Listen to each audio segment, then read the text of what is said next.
Tem informação na voz de João Victor Teófilo para a audiência da Auriverde, enquanto você vai deixando o seu like, sua participação e agora sempre bem informado. Pois não, João?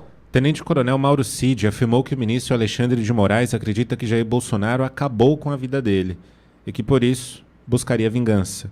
O relato do ex-ajudante de ordens da presidência, que virou delator na ação penal sobre golpe de Estado, foi direcionado a um advogado em uma mensagem privada no Instagram obtida pela coluna de Paulo Capelli do portal Metrópolis. Tem aí a imagem que você está vendo aí na tela? De acordo com Cid, Moraes desabafou com o comandante do Exército, o general Tomás Paiva, de quem o ministro do STF é próximo.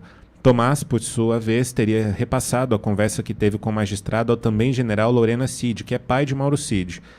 Nessa mensagem de texto aí que você está vendo, um pouquinho bagunçada, né, mas dá para entender, aparece o seguinte, Cid escreve, abre aspas, a prisão do assessor Marcelo Câmara é uma vergonha. Você sabe que a prisão é para tentar mas ele, Alexandre de Moraes, não vai soltar tão cedo. Ele tem raiva e ódio. Ele acha que o PR Bolsonaro acabou com a vida dele. O comandante que conversou com ele passou para o meu pai. Fecha aspas. Isso é o que diz Mauro Cid, que você viu aí na tela. O delator diz que ele vai querer acabar com a vida do PR e do entorno. As mensagens foram trocadas com o advogado Edmundo Kuntz, que representa a Câmara na... Eduardo. Que representa ele, assessor de Bolsonaro. O Kuntz foi a um cartório e fez as atas notariais das mensagens que trocou com Mauro Cid, e o advogado anexou o conteúdo à ação penal na qual Bolsonaro e aliados são acusados de golpe de Estado. Essas informações, como eu disse, são de Paulo Capelli. Ele obteve aí essa mensagem de Mauro Cid, do portal Metrópolis. Pois a gente já está tratando disso já desde o início do programa. Chiquini também já tratou do assunto por aqui. E a gente, infelizmente, com quem a gente está tratando e do assunto que a gente está tratando, a gente vai tentando concatenar, juntar Lé com Cré, porque, primeiro que Constituição não existe mais. Não existe mais. Promulgaram alguma, eu estava dormindo, eu não vi. A última que eu vi ser promulgada no Brasil foi em 5 de outubro de 1988. Eu tinha recém completado 14 anos e me lembro do presidente da Câmara, Ulisses Guimarães, apresentando ao Brasil a Constituição Cidadã. Me lembro perfeitamente. Mas depois dessa promulgaram alguma outra, eu devia estar dormindo, não vi. Porque aquela que nós vimos ser promulgada em 88 não vale mais. Infelizmente. Código de Processo Penal, vale o quê hoje no Brasil? Estão descumprindo tudo, do tal do rito do processo legal, o devido processo legal, a liturgia do negócio. Acabou, isso acabou. Então fica difícil para a gente tentar estabelecer um caminho para o comentário, porque nesse caminho podem surgir aí desvios em função da conduta de quem faz o que bem entende no Brasil. Manda e desmanda. Em todos os sentidos. Só que, João, eu também vou para um lado, que é o seguinte, o Bolsonaro destruiu a minha vida, eu preciso, já que eu estou aqui concatenando, e no campo do achismo, ainda posso achar, entendo eu o seguinte, esse Bolsonaro acabou com a minha vida, também não pode ser, uma expectativa criada sobre a eleição do Geraldo Alckmin? Não sei, eu não sei. Amigo, eu preciso voltar num ponto. O Alckmin, vice-presidente do Brasil hoje, ele entregou o Estado de São Paulo para o crime em 2006. Ok. Mas antecedendo isso, eu preciso voltar à Secretaria de Segurança Pública do Estado de São Paulo, lá no governo Montoro, lá no início de 1983, Montoro vence a eleição em 15 de novembro de 82 e toma posse, salvo engano, em 15 de março de 83. Quem assume a Secretaria de Segurança Pública do Estado de São Paulo ali? Dá uma pesquisada aí. Veja, e a partir de então, personagens vão reescrevendo a história da segurança pública no Estado de São Paulo. Entregando o Estado de São Paulo para quem mesmo? Tem uma pesquisa aí da Globo falando sobre facção. E por que parece que eu estou misturando o assunto?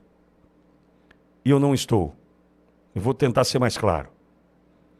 Quando a gente chega em 2018 e estava tudo pronto para o Alckmin ganhar e chega um outsider, um cara que come por fora, come pelas beiradas, sem dinheiro, sem tempo de televisão, sem Globo para apoiar e vence a eleição, esse cara destrói o plano de muita gente.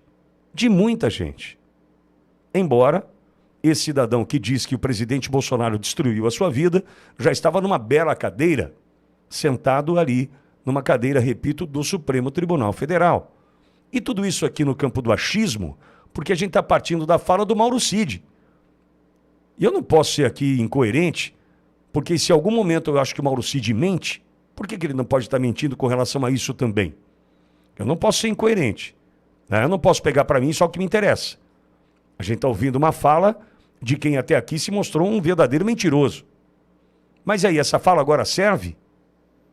Então, atenção a isso também. É por isso que nós sempre devemos creditar a fala a Mauro Cid. A Mauro Cid. Então, segundo Mauro Cid, isso tem que constar.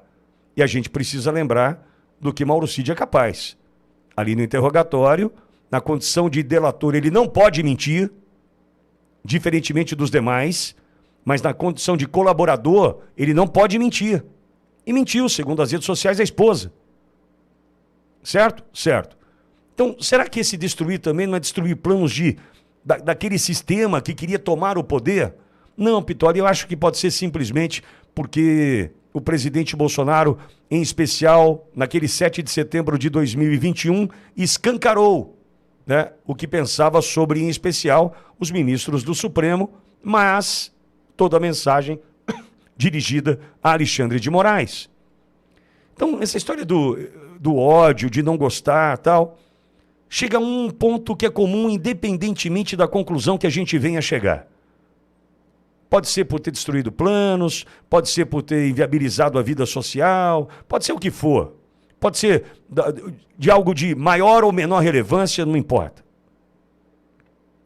A verdade é que todos nós já percebemos, inclusive membros da esquerda, aqueles que compõem essa esquerda que aí está, que o que nós vivemos hoje no Brasil com relação a essa perseguição fica cada dia mais clara que ela não vai ter fim enquanto o presidente Bolsonaro não for condenado, enquanto não for preso. Está claro para nós. Mas e a justiça no Brasil? Ela serve para quê? Ela serve para quê? Sabe, eu faço de novo aqui um convite à reflexão, desses que estão aí, magistrados, promotores, procuradores, sabe, presidente da OAB é uma porcaria, sabe? Essa OAB serve para quê, né? Então fica difícil fazer uma convocação para a OAB. Não existe, né? Existe só para defender interesses próprios, a gente já sabe. Mas fica aqui uma reflexão. Será que não era hora da gente, de fato, um grito de basta no Brasil? Será que não dá para a gente criar um movimento de basta? Porque o que nós estamos vendo e vivendo é um absurdo.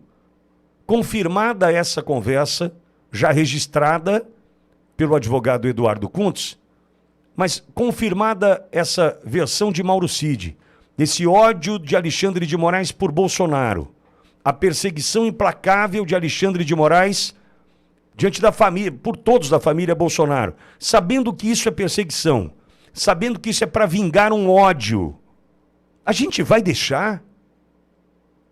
Então a gente vai destruir o Brasil, deixar o Brasil ser absolutamente devastado, famílias que hoje estão absolutamente destruídas. A gente vai deixar porque tem um homem com ódio? Mas nós não somos 203 milhões de pessoas? Não somos 26 estados? Não somos trabalhadores, pagadores de impostos, cada vez pagando mais impostos? A gente vai se render ao ódio de um homem? É isso mesmo que eu estou entendendo? Um homem que persegue o entorno e bloqueia o salário de uma mãe de 6 filhos e está tudo bem? O governador do estado de Rondônia nem se pronunciou. A justiça se pronunciou com relação ao bloqueio do salário de uma mulher, de uma mãe, 6 filhos com o esposo condenado e fora do Brasil. Tá tudo bem mesmo, é isso aí. O presidente Bolsonaro perseguido, implacavelmente perseguido, e tá tudo bem. A gente sabendo que é por ódio. Não. Desculpa, ou a gente se posiciona, ou a gente também já faz uma reunião, todo mundo fala assim, ó gente, esse ódio venceu, né, é assim mesmo que vai ser o Brasil, aí o sistema vai ganhar em 2026, prende o Bolsonaro, destrói a Auriverde, é isso aí que a gente quer. Tá bom, a gente vai tomando as decisões. Agora, a gente está num movimento aqui diário de conscientização, de tentar abrir os olhos, só que nós precisamos de personagens que venham para o jogo, mais efetivos. Porque enquanto você, amigo, eu digo e repito, quem se esconde atrás do salário, quem se esconde atrás dos penduricários, sabendo que tudo está errado no Brasil, que hoje nós vivemos essa insegurança em função do ódio de um homem, e está tudo bem para você, me perdoe, eu não posso achar normal. Não, Vitório, eu sou um juiz de direito, eu não posso entrar nessa briga, porque, né, se não perco, eu posso ser afastado das minhas funções. Deixa eu só te lembrar, eu cumprindo com as minhas funções, com as minhas obrigações, eu vivi 16 meses de doação. Quem sustentou a Auriverde por 16 meses foi a doação dos ouvintes. Mas eu não me lembro de ter fugido da minha responsabilidade aqui. Porque em algum momento tentaram me seduzir, tentaram me enfiar do lado errado da história e eu não me entreguei. Porque você é um tonto.